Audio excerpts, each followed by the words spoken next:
Pasamos del silencio, del dilo con tu silencio de los años 80 al clamor. Ese sueño de que algún día la plaza estuviera llena se cumplió con el asesinato de Miguel Ángel Blanco. Y en ese clamor de manos blancas, de aquí tienes mi nuca, de vasco sí, ETA no, fue algo épico, heroico y importantísimo para entender lo que vino después.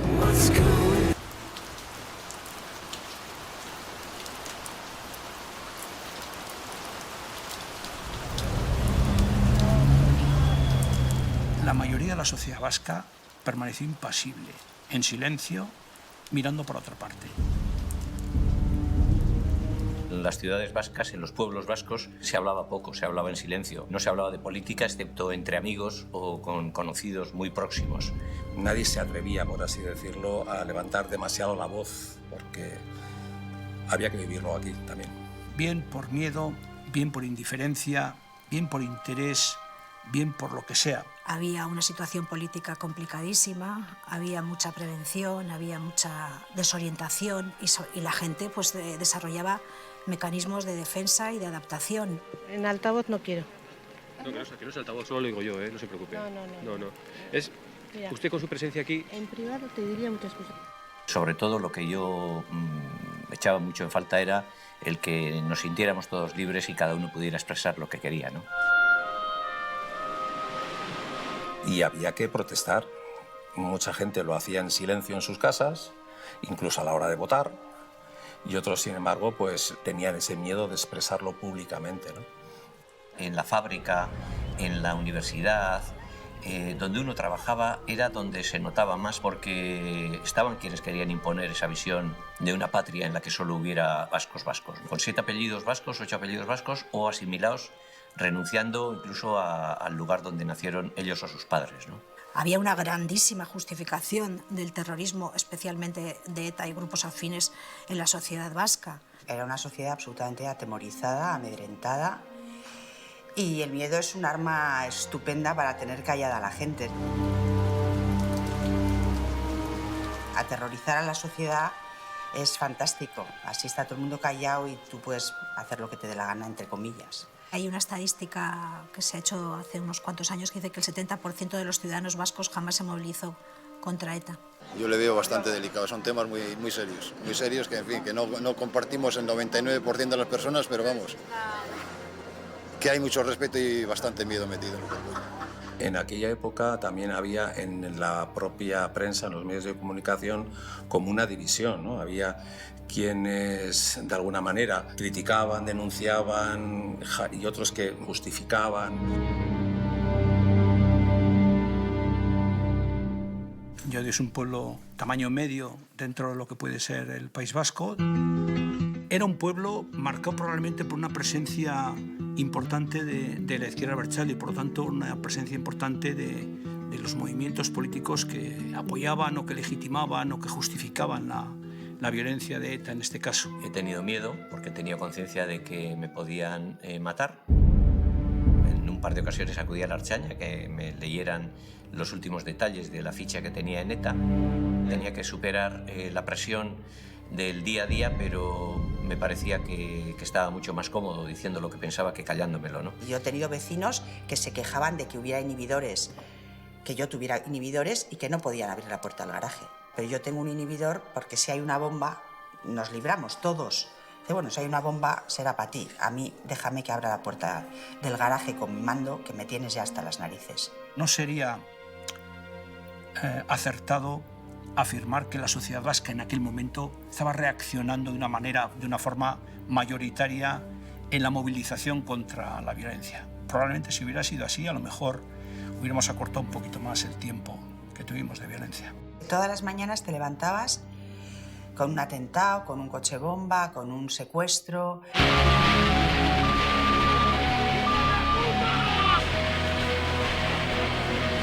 La explosión, que se produjo al paso de una furgoneta de transporte de personal de Capitanía General, partió en varios trozos el vehículo militar y sembró el pánico entre los vecinos y transeúntes de la zona. Los cadáveres de las víctimas han tenido que ser rescatados de entre los hierros retorcidos de la furgoneta en la que perdieron la vida.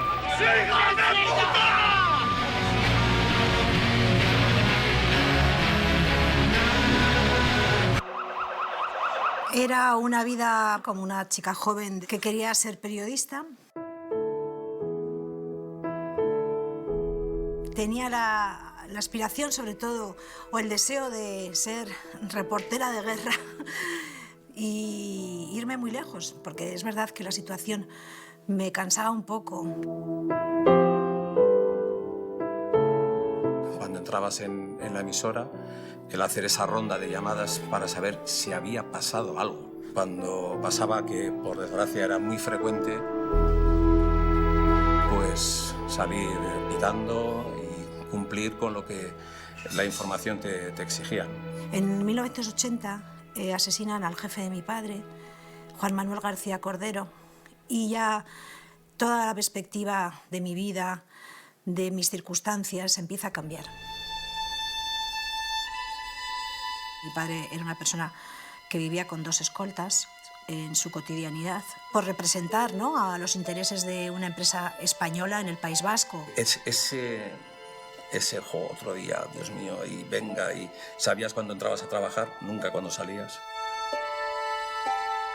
Yo estaba en casa con mi madre, pues haciendo la comida, esperando, y de repente sonó el teléfono y cogí yo, podía haber respondido mi madre, y una voz con la que he estado soñando mucho tiempo me dijo: baja deprisa, que a tu padre le ha pasado algo. Yo supe inmediatamente que mi padre había sufrido un atentado. La siguiente escena es llegar al sitio donde había sido el atentado, ver un charco de sangre, gente mirando, parada, y yo me recuerdo gritando: ¿dónde está mi padre? ¿Dónde está mi padre? Acaban de pasarnos un despacho que habla de un atentado en San Sebastián con 2 heridos, al menos uno de ellos se encuentra grave. Se trata del delegado de la compañía telefónica en Guipúzcoa, don Enrique Cuesta Jiménez. El tener que ver una persona, pues como nos ha tocado muchas veces, tirada en el suelo, cubierta con una manta o con un chorro de sangre y cosas por el estilo, eran cosas que te las guardabas para ti. Y cuando llegabas a casa, pues generalmente salían, pero tú al día siguiente tenías que estar otra vez en marcha, porque al día siguiente estaban las reacciones, el funeral, el entierro y de nuevo volver a empezar porque había habido otro atentado.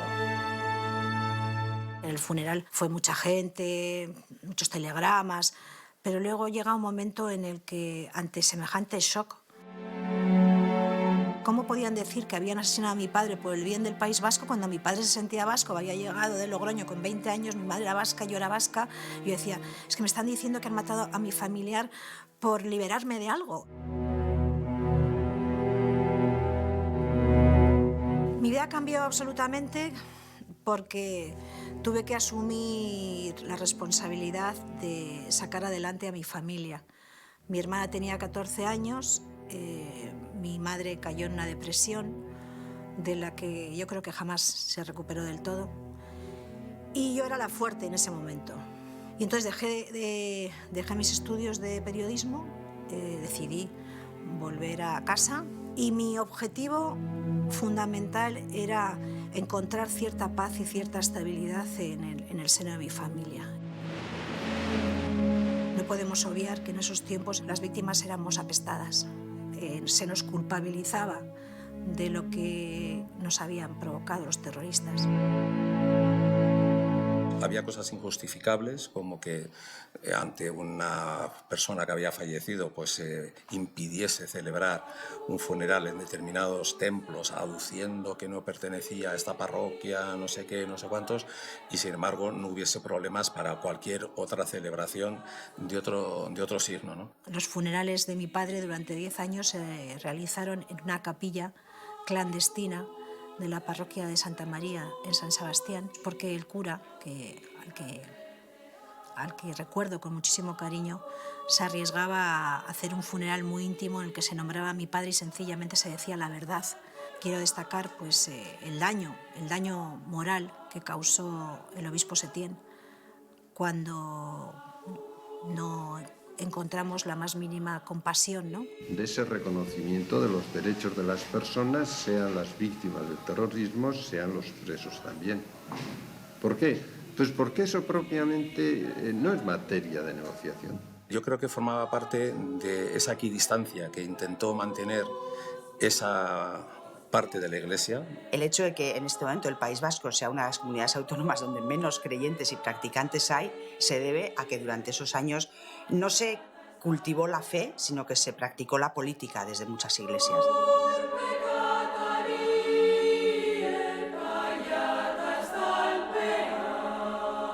Yo no sabía muy bien qué había que hacer, pero sabía que había que hacer algo. Yo sentía una necesidad de acercarme a otras víctimas, sentía la necesidad de conocer otras historias. Yo sentía una frustración por la inhumanidad que suponía todo aquello, ¿no? Desde el punto de vista de la víctima y del dolor y de la injusticia que se producía. Y por eso decidí hacer algo, dar un paso. Ese momento en el que ella pasa de sufrir la pérdida de su padre, con los sentimientos, con la reacción que tienes que experimentar ante ese acontecimiento, y que eso lo canalizas hacia una expresión pacífica de rechazo y tal, eso es... Yo tenía 24 años. Bueno, pues yo decido ir a unas jornadas del IPI, del Instituto de Prensa Internacional en San Sebastián, en abril de 1986, y entonces yo, pues cuando terminan las jornadas, levanto la mano y digo que yo soy víctima del terrorismo, que yo quiero unir a las víctimas de todo terrorismo, que la sociedad tiene que movilizarse. Que de repente un día Cristina Cuesta en un acto dijo, ¿y de las víctimas quién se acuerda? Y de repente la gente empezó a levantar los ojos y decir, pues es verdad, ¿quién se acuerda de los familiares de las víctimas? Queremos encontrar algún punto de humanización entre las personas que viven en Euskal Herria. El que arrinconemos un poco el odio y la intolerancia, independientemente de lo que hayamos pasado en nuestra historia personal, y sepamos mirar hacia el mañana constructivamente y positivamente. Y tengo la suerte también de que hay unos 20 locos maravillosos que se unen a esta causa, a esta mini causa en ese momento, y en mayo de 1986 creamos la Asociación por la Paz de Euskal Herria, que es la primera asociación en contra de todo terrorismo liderada por víctimas que se forma en el País Vasco. Los comandos autónomos de ETA asesinan en San Sebastián al delegado de Telefónica, Enrique Cuesta. 4 años después, su hija Cristina promovía la Asociación por la Paz de Euskal Herria. Intentaba unir a los directa o indirectamente afectados por cualquier tipo de violencia en Euskadi con un objetivo común, la pacificación. Yo conozco a Cristina Cuesta y sé que la hija de un asesinado por ETA ha puesto en marcha, junto con otras víctimas también y con otras personas, ha puesto en marcha un movimiento de estas características. Es un movimiento que tiene como expresión el silencio para protestar por la violencia, marcado carácter pacifista, no violento, porque hasta se planteaban la protesta cuando era, por ejemplo, un miembro de ETA quien moría a consecuencia de su propia actuación, cuando le explotaba una bomba, por ejemplo, que se dieron algunos casos, ¿no? En 1986, pequeños grupos comenzaban a manifestar públicamente y en silencio su repulsa a la violencia, ante cierto asombro y escepticismo de la sociedad vasca. Hoy la asociación cuenta solo con algo más de 100 miembros, pero sus actividades ya no provocan sorpresa a una sociedad que ha asumido el rechazo de la violencia. Nosotros no queríamos ser acción de un día. Nosotros fuéramos 5, fuéramos 100, fuéramos 2000, lloviera o nevara, íbamos a estar en la plaza de Guipúzcoa con una pancartita muy sencilla pero muy entrañable que ponía «Dilo con tu silencio, aquí estamos». Éramos poquísimos, o sea, verdaderamente es que dábamos mucha pena porque era nada, 15 personas sujetando una pancarta. Al principio éramos 20, pues dependía un poco del atentado, pero siempre, además, para nosotros era muy importante la constancia. Y las autoridades, el alcalde, las primeras concentraciones, pues yo creo que nos trataban como, bueno, pues están un poco locos estos ciudadanos, no van a aguantar mucho, con lo complicado que es todo y todo lo que está pasando, pues esto no va a tener mucha repercusión. Tendría que pasar mucho tiempo hasta que nos tomaran en cuenta.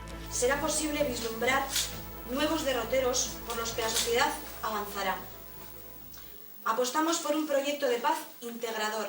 Algo pasó en los años 80, porque paralelamente a mi iniciativa en Vizcaya había grupos que se manifestaban también después de una muerte violenta, de un asesinato.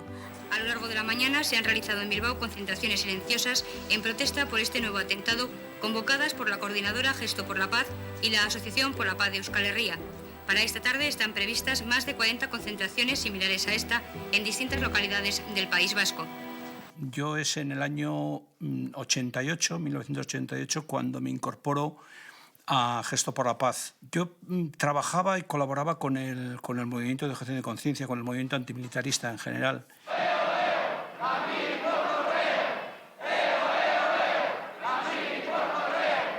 Y de alguna forma, para mí, el paso hacia la militancia en este otro tipo de pacifismo vino desde la concepción de que era la otra cara de la misma moneda, de entre no apoyar la violencia y enfrentarse a la violencia, criticar la violencia y exigir que la violencia cesara, había una diferencia.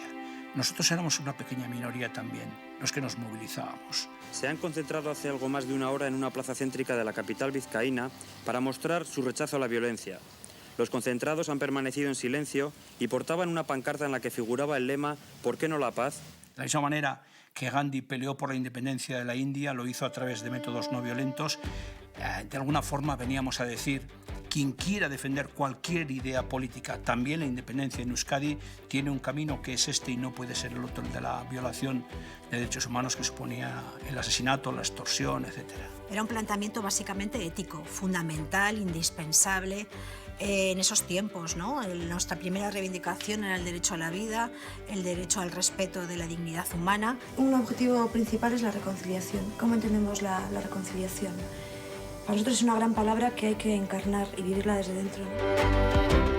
Todo el mundo sabía que las concentraciones silenciosas se convocaban a una hora determinada. Los responsables del grupo tenían la pancarta en la mano, la extendían, hacían ese gesto sencillo de extender la pancarta y la gente se colocaba detrás o en círculo en función de las costumbres que podían tener en cada grupo. Se guardaban los 15 minutos de silencio y se plegaba la pancarta y hasta ahí la gente se dispersaba. No había más. Ese era el gesto, que es como fue conocida esta concentración silenciosa, tenía esa sencillez, esa humildad. Bueno, la primera, creo recordar que no llegamos a la decena de personas. Tenía la dificultad de ser la primera vez que nos exponíamos en público ante nuestros convecinos, ante nuestros conocidos, en el centro del pueblo, con una pancarta que protestaba por el asesinato cometido la víspera y contra una organización que era la que había cometido el asesinato, contra la que muy poca gente alzaba la voz. Yo creo que está muy bien lo de poner la otra mejilla, además yo soy creyente, practicante, pero creo que a veces hay que poner la otra mejilla también diciendo hasta aquí hemos llegado y ya no más. Entonces, creo que Gesto por la Paz, que como digo me parece que hicieron una labor estupenda y fantástica, se quedaban un poco en lo testimonial, porque solo por estar las cosas no van a cambiar. Hay que estar y hay que actuar, y yo soy más de estar y actuar. El silencio me ha parecido que es la mejor herramienta para expresar la repulsa. Nosotros siempre sosteníamos que el silencio era lo que aglutinaba, lo que permitía que se reconocieran todas las personas que compartían el rechazo a la violencia, la defensa del diálogo y los derechos humanos.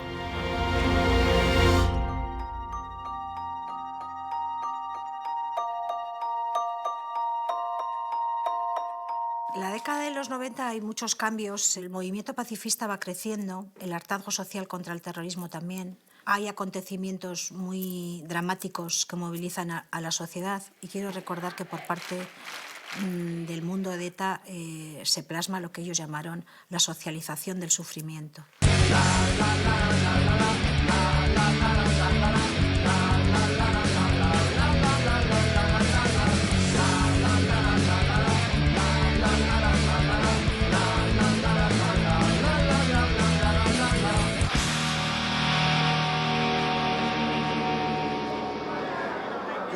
Forma parte de nuestra profesión, ¿no? Hay otros compañeros que están en Yugoslavia y están en otros sitios del mundo. Esto forma parte de nuestra profesión. Amenazados hemos estado siempre. Algunos se tuvieron que marchar, algunos les destinaron a otras corresponsalías y tal, al amparo de no, te vamos a cambiar de destino, y todos sabíamos que se marchaban porque detrás había una amenaza y la empresa había tomado la decisión de sacarlo de aquí. Nos insultaban, no nos sentíamos muy queridos por determinados sectores, pero plantábamos caras, no pasábamos miedo. Mucha gente del partido a lo mejor llevaba pistola como medida de autoprotección, pero no teníamos la sensación de ser diana directa de la banda terrorista. O sea, no pensábamos que nos iban a matar. Sí me pasó una vez aparcar el coche, una cosa tan sencilla, en el garaje de casa, y no me atrevía a cruzar la puerta que daba al descansillo, a la puerta del ascensor. Me quedé bloqueado. Entonces, en aquel momento dije, esto no, o sea, no puede ser así. O sea, reacciona y no tengas ese miedo, ¿no? Sería horrible vivir con ese miedo. Yo entiendo perfectamente a la gente que salió en ese momento. Yo más tarde, en el año 2000, salí por amenazas, pero en ese momento no nos lo planteamos. Esta noche se celebra en el Polideportivo de Anoeta, en San Sebastián, un recital de música bajo el lema Contra el miedo. En él, cantautores como Joaquín Sabina, Aute o La Bordeta han querido mostrar su solidaridad al cantante Imanol, amenazado de muerte por la organización terrorista ETA. Intelectuales, artistas, políticos. 150 folios contenían las firmas de apoyo, de solidaridad con el cantante amenazado. ¿Cómo podíamos vivir con ese estrés, con ese pensar a quién van a matar hoy? Porque además no te podías olvidar, porque a todo esto nos pusieron escolta. Entonces ya vivías con dos personas absolutamente ajenas a tu vida, a las que no conocías de nada, pero con las que convivías mucho más que con tu familia. La verdad es que había momentos que eran una locura. Si salíamos después de una reunión a tomar un café, podíamos estar pues 10 concejales en una cafetería y 20 escoltas en el exterior. Aquello parecía un ejército, era una cosa totalmente desproporcionada. En Euskadi estamos todos amenazados, estamos mucha gente amenazada y desde este punto de vista la libertad de expresión, la libertad de ser de un partido político es algo que todavía hay que pelear y que hay que luchar por ello. Yo siempre pensé que el que a mí me pasara algo, bueno, vamos a decir que lo tenía asumido, pero que le pudiera pasar a mis hijas, como ya pasó en otras ocasiones, pues me producía una angustia importante, sí. ETA era la vanguardia del movimiento de liberación nacional vasco, es decir, la vanguardia del pueblo vasco. Y eso se expresa en el espacio urbano, en la calle.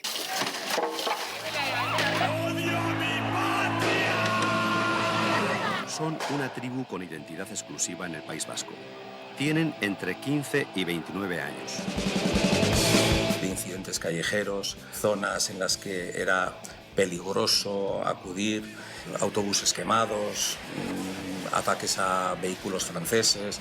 Evidentemente era un ambiente muy enrarecido. Son los hijos malos de una sociedad que, como elemento específico, ha producido un llamado movimiento de liberación nacional vasco con objetivos concretos alcanzables por medio de la violencia.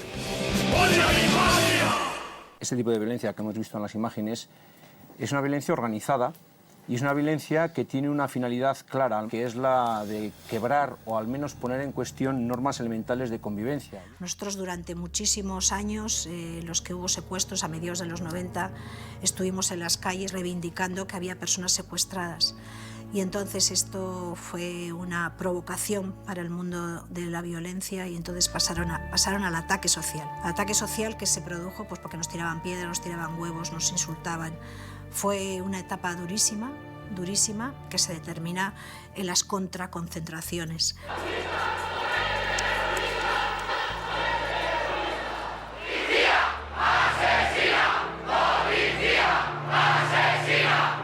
Aquello era un mundo absolutamente surrealista, gente que estaba protestando porque una persona estaba secuestrada y otra persona que gritaba a los que protestaban y recordaban la situación de los presos y demás. Que la edad que tiene tener que decirnos... Tengo un nieto en la cárcel, que es lo mejor de mi casa. No, tú, porque es un criminal. Y vosotros sois los buenos. ¿Crees que soy rica? Nacida en la calle Garibay. Mira, no te joroba esta mona. Y no se me olvida tu cara, ¿eh? No se me olvida, guapa. ¿Quieren violencia? Tienen violencia. Cabrona. Si no estuviesen como estuviesen armados, ya verás cómo iban a salir todos. Eso es mentira. Nos jode eso, que ya está. No me voy a confundir con la melliza, ¿eh? Ya sé quién eres tú. Se produjo sobre todo en la época en la que ETA encadenó 3 secuestros a mediados de los años 90.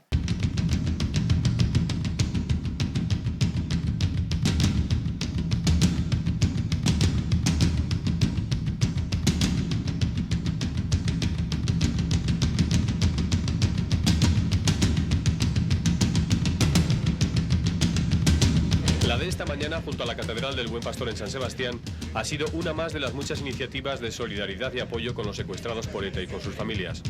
Con carteles de basta ya y contando al unísono desde 1 hasta 500, varios cientos de personas han querido recordar que 2 ciudadanos de este país están privados de libertad.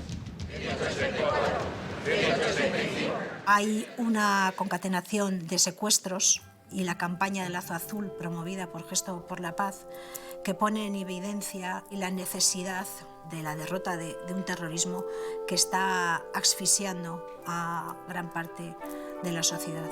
El lazo azul ha sido el símbolo utilizado para exigir el fin del secuestro y expresar los deseos de paz del pueblo vasco. No solo las instituciones, también los ciudadanos de a pie lo han exhibido, a pesar de los ataques personales de los partidarios de la violencia. Incluso traspasó los límites de Euskadi para simbolizar el apoyo mayoritario de la sociedad española a la lucha de los vascos contra el terrorismo. A una persona en concreto de Gesto de la organización se le ocurrió la idea de utilizar la similitud del lazo con una A que simbolizaba el askatu, que es libre en euskera, que pintó Agustín Ibarrola en los carteles, contribuyendo de esa manera, sumándose a la propia campaña. Nunca, como en esta ocasión, he sentido la sensación de que al pintar se hace un ejercicio supremo de libertad.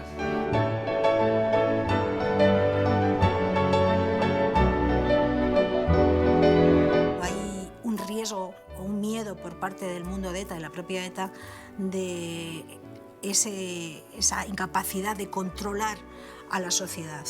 El lazo se podía ver en las solapas, en pancartas, colgando de edificios o sobre la arena de las playas. Volvió a ser el símbolo de protesta de la sociedad española. Las concentraciones fueron a más, ¿no? Cuando empezaron secuestros en los que ciudadanos vascos tipo Aldaya o Iglesias fueron secuestrados y eran sus propios compañeros, comité de empresa, los que convocaban las concentraciones, aquello, comillas, se popularizó un poco más, ¿no? ¿Qué conseguían? Yo creo que era una visibilización absoluta, ¿no? Yo creo que el lazo azul, desde el punto de vista simbólico, fue un éxito, pero también fue un revulsivo para la otra parte. Llevar el lazo azul se convirtió de repente con un par. O sea, hay que ir por la calle con un lazo azul a sabiendas de lo que aquello significaba, ¿no? La mayoría de las personas que han participado en todas las movilizaciones originadas por el movimiento pacifista Gesto por la Paz han asegurado en alguna ocasión a los medios de comunicación que han sido objeto de chantajes y amenazas por todo el País Vasco. Fue un paso más en la exhibición de valentía o de audacia por parte de una parte de la ciudadanía en Euskadi en aquel momento. Muy contento, en casa muy bien. Supongo que a la tarde nos explicarás un poco más de todos estos días, ¿no? Todo lo que haga falta. Muy bien. Os debo muchas cosas. ¿Has hablado con tus compañeros, con la familia? Todavía mucho de familia, todavía tengo el corazón pegándole fuerte. El secuestro de Julio Iglesias había sido en los meses anteriores al otorgamiento del Premio Príncipe de Asturias. El reconocimiento del Premio Príncipe de Asturias fue un reconocimiento importante a una trayectoria de resistencia, de defensa de unos valores, unos principios fundamentales y a una semilla, ¿no?, que fue cuajando con el tiempo y que demostró que no todos los vascos o callábamos o éramos cómplices. Un espaldarazo, ¿no?, a lo que venían realizando. Fue una labor que no era fácil. En aquel momento era enfrentarse a todo un mundo que tenía su peso en la sociedad. Por primera vez trascendió la imagen, la idea, el mensaje en el resto de España de que existía en el seno de la sociedad vasca una parte, al menos de ella, que reaccionaba contra la violencia. Y yo creo que eso fue lo que sintetizó, lo que simbolizó la entrega del premio, que al mismo tiempo constituyó un impulso muy fuerte, muy intenso de nuestra proyección en el resto de España, con todo lo que eso conllevó. Fue un momento emocionante la entrega del premio. Había partes del discurso que eran valientes, donde se apelaba a que se crearan cauces de expresión democrática para todas las opciones políticas. Una paz y una convivencia para siempre deben basarse en los derechos humanos, los principios democráticos y la tolerancia de opciones plurales. Una paz para siempre, sustentada en estos pilares, implica una opción seria por la reconciliación.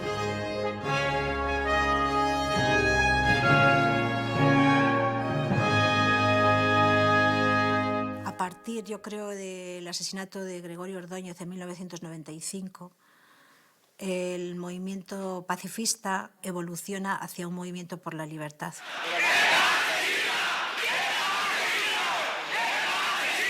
¿Dónde están los derechos humanos? Me parece a mí. Ya es que hay que hablar algo, vamos. Estamos muy callados aquí. Gregorio, que era un personaje extraordinario en todos los aspectos, era una amenaza clara, porque era alguien que alzaba la voz, que tenía un mensaje claro, diáfano. Pero esto no se acaba en 2 días ni en 6 meses. Esto va a durar todavía, desgraciadamente, muchos años. Y todavía hay gente en Jarrah y en HB que está dispuesta a dar el salto. Y además del entorno de personas que son presos de ETA, lógicamente son presos porque son criminales, de ese entorno es el del que más fácilmente se capta nueva gente para seguir alimentando esa barbarie asesina de ETA. Yo siempre le decía, no te voy a votar en la vida, pero él me decía, no me votes, no hace falta. Pero te ganaba por la cercanía, es que te ganaba, o sea, daba igual. Cuando matan a Gregorio Ordóñez en San Sebastián, no solamente arrebatan la vida de un ser humano, que esto es fundamental, sino también de un representante político. Arrebatan la posibilidad de que esa persona pudiera ser votada en las próximas elecciones. Es decir, cuando a Gregorio le insultaban por la calle, él nunca se quedaba callado. A ver, Gregorio, estamos hasta los cojones de ti, ¿eh? Una declaración más tuya, ¿eh? Y tu familia corre un riesgo de morir. Cualquiera de ellos. Estamos hasta los cojones ya de ti. Fuera de Euskadi, cabrón. Están rabiosos los seguidores de ETA, han perdido el norte y si alguna vez lo han tenido, claro. Y lo que está claro que aquí los únicos que sobran son ellos, no nosotros. El ciudadano de a pie, el ciudadano honrado es el que se va a quedar y el que sobra y el que vamos a sacarle a patadas si hace falta van a ser a ellos. Esa misma mañana habíamos estado con él en una rueda de prensa en el ayuntamiento. Yo cubría la información municipal, además de la información política, y pues prácticamente vivíamos a diario con él. Era un hombre que tenía una capacidad de trabajo impresionante y que representaba a muchos ciudadanos que no se atrevían a decir lo que Gregorio decía. Y con vuestra ayuda y la de miles y miles de donostiarras vamos a conseguir, lo que ya exigimos es que la basura empiece a funcionar por donde tiene que funcionar, por las cloacas. Y esa mañana habíamos tenido una rueda de prensa. Cuando posteriormente llegó a la emisora, empiezo a sacar los cortes de voz para los programas.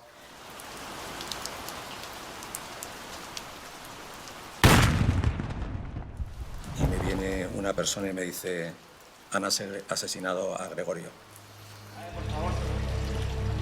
El encontrarnos comiendo en la cepa un día a las 3 de la tarde no era nada normal, porque íbamos, picábamos un poco y volvíamos al ayuntamiento.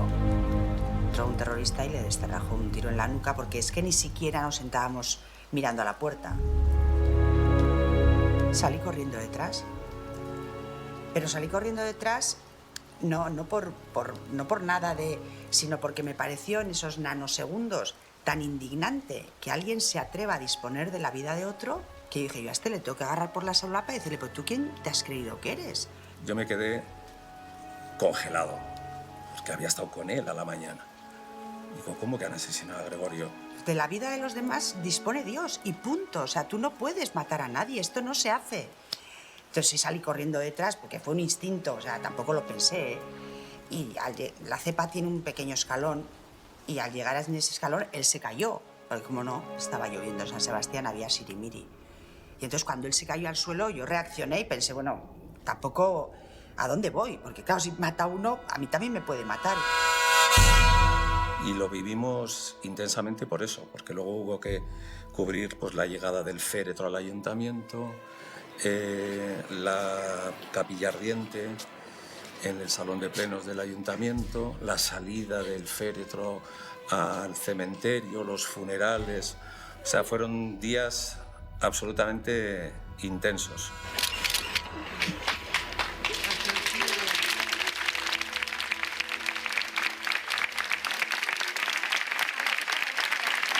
Decidimos salir a las calles a manifestar nuestra repulsa por el atentado, por supuesto, pero también, y es algo que desde hoy tiene mucho significado, vamos a la sede de Herri Batasuna a exigirles responsabilidades políticas, porque el mundo de Batasuna está dando cobertura social, política, a el terrorismo. Hay que luchar porque desaparezca toda esos sinvergüenzas. Y es la primera vez que con carteles muy naif de basta ya nos posicionamos delante de la sede de Herri Batasuna en San Sebastián a pedirles explicaciones. El efecto que ese asesinato, que tuvo tantísima proyección pública y que generó tanta conmoción en el País Vasco por quién era la propia figura, ¿no? por quién era Gregorio Ordóñez. Hola, oye, perdona. ¿Nos dices por qué motivo has dejado el ramo de flores y a quién representas? Pues mira, yo soy un fontanero y me parece una vergüenza, sin más. Fue unos días antes de la manifestación que nosotros organizábamos todos los años en torno al 30 de enero, fecha del aniversario de la muerte de Gandhi. Centenares de personas se han manifestado en silencio respondiendo a la llamada hecha por la coordinadora del Gesto por la Paz, que aglutina a varios movimientos pacifistas. Fue una manifestación que desbordó todos los límites, donde realmente la gente se volcó. Yo creo que este tipo de manifestaciones pues, son una muestra de que sí existe una voluntad en Euskadi para que consigamos la paz.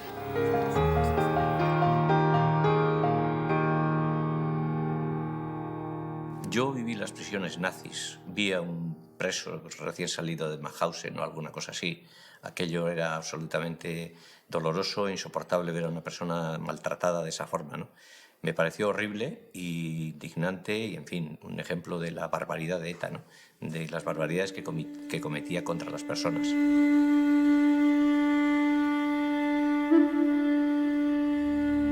Permanecido secuestrado 532 días José Antonio Ortega Lara. Como ven, se trata de una lonja abandonada, aparentemente, una lonja situada junto al río Deva, en Mondragón, un lugar muy húmedo. En la tercera planta, en el tercer subsótano de ese edificio, ha sido localizado el zulo. Yo recuerdo el secuestro de Ortega Lara pues, con mucha claridad, ¿no? Porque nosotros los fines de semana, incluso me acuerdo que en Navidades fuimos a acompañar a los funcionarios de prisiones, porque fue un calvario que afortunadamente se resolvió bien por la fortaleza también y la humanidad y la grandeza de Ortega Lara. Ese es el momento en el que sale del vehículo acompañado de su esposa, Domitila Díez.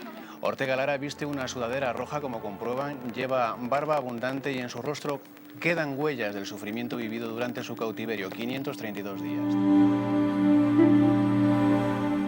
Hay una diferencia de 15 días desde que la Guardia Civil libera a Ortega Lara y el secuestro de Miguel Ángel Blanco. Miguel Ángel entra en lo que era mi segunda legislatura, siendo para él pues, novedad la acción política, porque anteriormente no había estado, y por lo tanto pues, llegaba como un chico joven, como un chaval con mucha ilusión de colaborar en la mejora de su pueblo. Ermua tiene una población de 18.000 habitantes. La mayoría proceden de la gran inmigración industrial de los años 60. Nos conocíamos todos, dónde habíamos nacido, de qué familia teníamos, el tipo de profesión, muchos aspectos personales absolutamente de cada uno de los que participábamos de la vida social y política. Conocía perfectamente al padre y a la madre de Miguel Ángel y a su entorno familiar, sí, porque Ermua no deja de ser un municipio más bien pequeño. Trabajé en la caja y conocía a muchísima gente, claro. Me llamaron primero a un concejal desde la Policía Municipal diciendo que había guardias civiles y gente preguntando por Miguel Ángel, que no aparecía y que no aparecía, a eso de las 6 de la tarde. Un momentito después me llamó el delegado del gobierno para decirme que creía que se había secuestrado a Miguel Ángel, ETA, y que, en fin, que la cosa estaba muy complicada, ¿no? Porque ya unos minutos después también nos contaron que estaban pidiendo pues, el acercamiento de todos los presos, en fin. A las 3:20 se tiene constancia que sale del domicilio familiar para coger un tren de cercanías que le llevaría a Eibar. No llega a la empresa donde trabaja y puede, de alguna manera, confirmarse la desaparición de Miguel Ángel Blanco. Yo, de hecho, me entero del secuestro, de que habían secuestrado, de que ETA había secuestrado a Miguel Ángel Blanco, a un concejal de Ermua, de boca del propio ministro de Interior, entonces, de Jaime Mayor Oreja, porque nosotros teníamos una reunión. Gesto había concertado una reunión con el ministro de Interior para hablar de política penitenciaria y dedicamos el rato que estuvimos a esbozar lo que debía y tenía que ser la reacción y la respuesta social ante el reto que suponía el envite de ETA, la amenaza de ETA.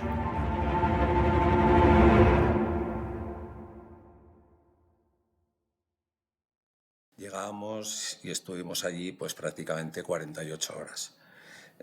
Viendo cómo llegaba el padre, el hombre asediado por un montón de periodistas, no sabía nada, cómo se entera, las primeras reacciones del pueblo.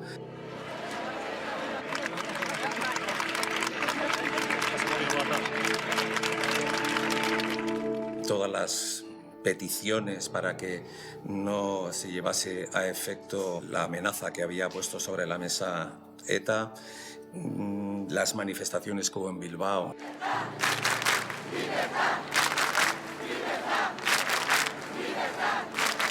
Que abra un poco los ojos y que vea lo que es el pueblo vasco, que no es lo que quieren ellos, que es lo que quiere toda esta gente. Y que ya vale de torturas, joder.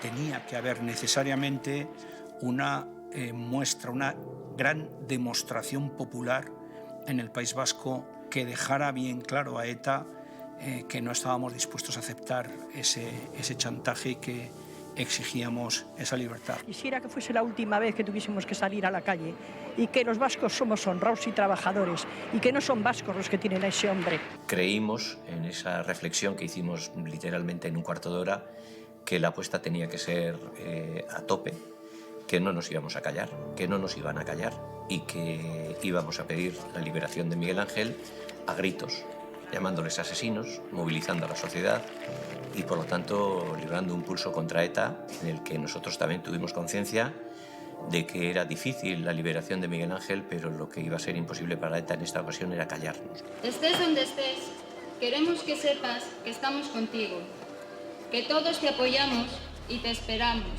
Recuerdo perfectamente dónde estaba, cómo iba vestida, cuáles fueron mis palabras, cómo estuve pendiente de la radio, de la televisión, cómo no pude ir a la manifestación de Bilbao y estaba escuchando y decía, madre mía. Fue espectacular, estaba todo el mundo y que fue un grito de exigencia a ETA. Fueron 2 días de atención continua, permanente e intensa a lo que sucedía en torno al secuestro. Nosotros, desde el minuto cero, dijimos que Miguel Ángel era una persona, que Miguel Ángel tenía derecho a vivir, a tener una opción política y que a nadie se puede asesinar por eso. Es decir, el poner el foco en la persona a mí me parece que fue un elemento que se entendió bien y que cambió un poco la forma de gestionarse por parte de la política o de la sociedad la gestión contra ETA, ¿no? Miguel Ángel es un chaval normal, absolutamente normal, de 20 y tantos años, y desde luego segar la vida de un chaval de estos sería una cosa absolutamente irracional e incomprensible. Y además también recuerdo en la esperanza que mantuvimos, porque de esto se habla menos, ¿no? Hubo esperanza, hubo la esperanza de que ETA se diera cuenta que 6 millones de españoles en las calles era lo suficientemente importante para que no cumplieran su amenaza. Colaboraban los ciudadanos, se tomaban iniciativas. ¿Por qué no hacemos pues una noche con velas? Recuerdo también como los presos americanos que hacen una vigilia la noche previa a la ejecución. 5.000 velas encendidas han alumbrado la vigilia en esta plaza, lo mismo que ha ocurrido en otras ciudades españolas. Miles de personas, muchísimas jóvenes, que esta noche han querido acompañar así la soledad de Miguel Ángel allá donde se encontraba, entre la congoja y la esperanza de que ETA no cumpliera su amenaza. Y era esa crónica anunciada del crimen, la imagen, una persona joven, se daban todos los ingredientes para que hubiera una auténtica explosión social en la reacción en toda España.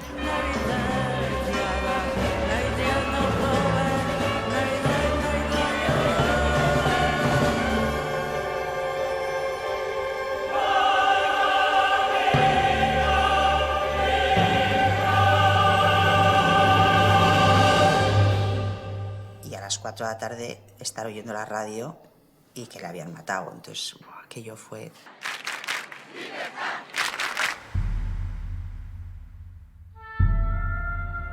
Por la radio empezó a oírse que había aparecido una persona con un disparo en la cabeza en Lasarte. En ese momento, instintivamente, en vez de seguir hacia el centro de la ciudad, subí hacia la zona de hospitales y ya estando allí pues llegó la ambulancia. Fueron momentos intensísimos, pero muy intensos, de esos que no se te olvidan jamás, están en la memoria.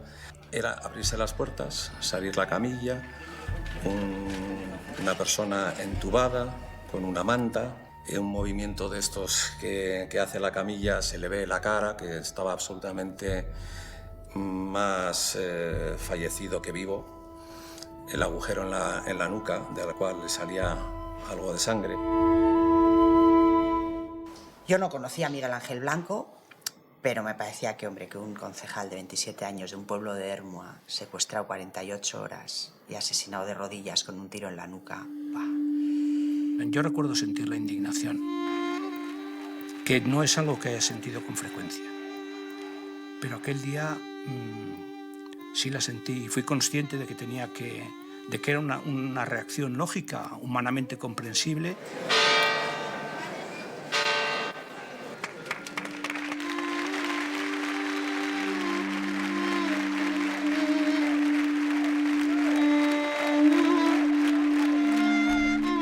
Cuando comuniqué el asesinato de Miguel Ángel me produjo una emoción enorme ver que todo el mundo estaba gritando y que aquello podía ser como un volcán, ¿no? Yo siempre digo que lo que en principio se llamó el espíritu de Ermua no era más que una absoluta expresión de cabreo de la gente. El pueblo de Ermua había dicho: a este no lo matéis, había salido a la calle, había pedido su libertad, y cuando se cumple la amenaza, el pueblo reaccionó cabreado. ¡No son vascos! ¡Son asesinos! ¡No son vascos! ¡Son asesinos! Me dice: no me puedo creer que no nos hayan hecho caso. Estamos todo el pueblo aquí en la calle pidiendo que lo suelten. No sé, fue tremendo. ¡No son vascos! ¡Son asesinos! ¡No son vascos! Iniciamos una manifestación hacia Eibar porque los ánimos estaban en aquel momento pues demasiado exaltados, ¿no? Las movilizaciones fueron muy importantes y fue maravilloso ver que íbamos delante de las Rico Tabernas a decirles que hasta aquí habíamos llegado y que no nos iban a callar, ¿no? Y fue una marea en la que se gritaron cosas muy importantes en las calles. Pasamos del silencio, del hilo con tu silencio de los años 80 al clamor.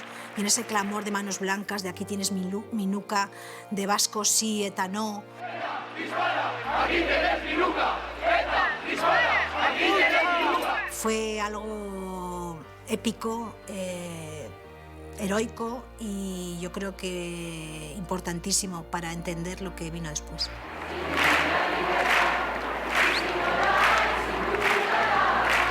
Tengo como esa imagen grabada, ¿no? Creo que era la manifestación de Madrid, con esas mareas y esas manos blancas que se alzaban, que formaban como un tapiz, ¿no? de color blanco. La gente de toda España, porque es verdad que el asesinato de Miguel Ángel Blanco no solo conmocionó a la sociedad vasca, sino que aquello ya fue también un escalón más y hubo una reacción social a nivel internacional. Yo recuerdo que hasta el Papa habló, se suspendieron los Sanfermines. Cosa inaudita.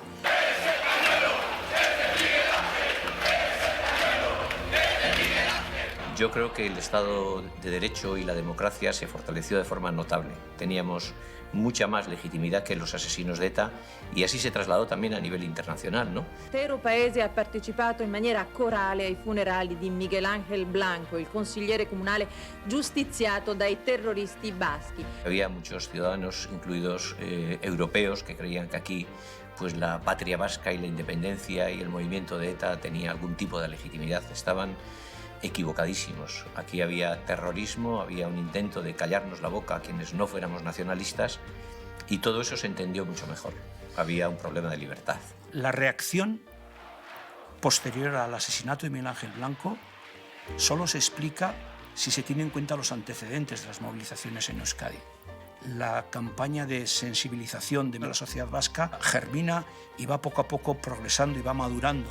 Nosotros queríamos el respeto a los ciudadanos, a la persona como base para la convivencia, el respeto a la pluralidad de personas que vivimos en una ciudad o en el País Vasco, porque se superó el miedo, se consiguió darle la vuelta a muchas cosas a través de la movilización.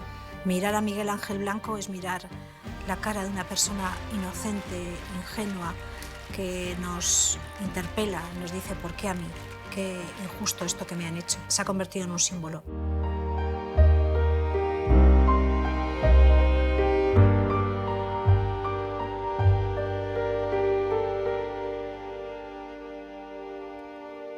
Jamás se había dado una movilización de esa intensidad y jamás se volvió a dar.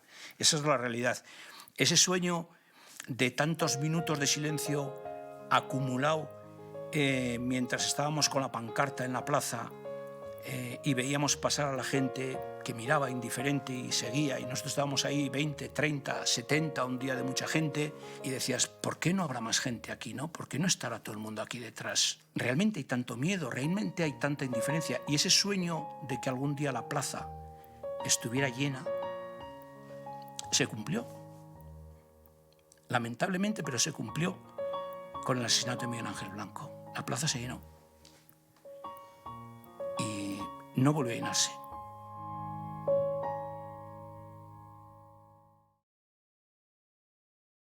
Zeruak eta lurrak egin zituana, memoria argitzera atoz nere gana. Esperantza badauka zer horrek emana, kumplituko dedala, desio dedana.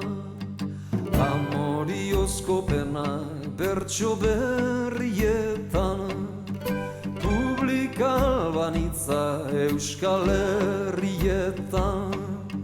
Enteratu naiz ongi enkargu hoietan, San Jose arratsaldeko 3:00 dietan.